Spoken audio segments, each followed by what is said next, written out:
Domin ku kara mana karfin gwiwa sako muku shirye-shiryen mu ku danna mana wannan alama ta subscribe kana ku hada da karar sanarwa domin ta sanar da ku da zamu dawo zaɓen shi.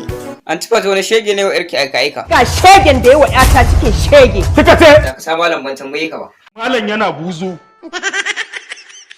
To yanzu ki bari ayi sulhu. Sulhu da wa Allah ya Lahi ba za ta yiwu ba. Ina. Shin wa menene kake bugun gaba da shi?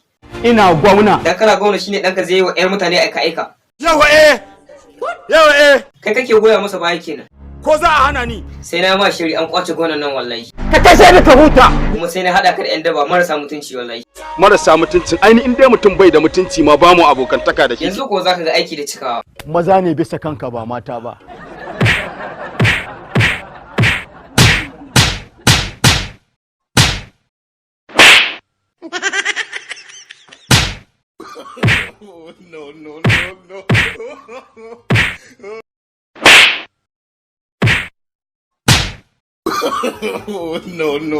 No.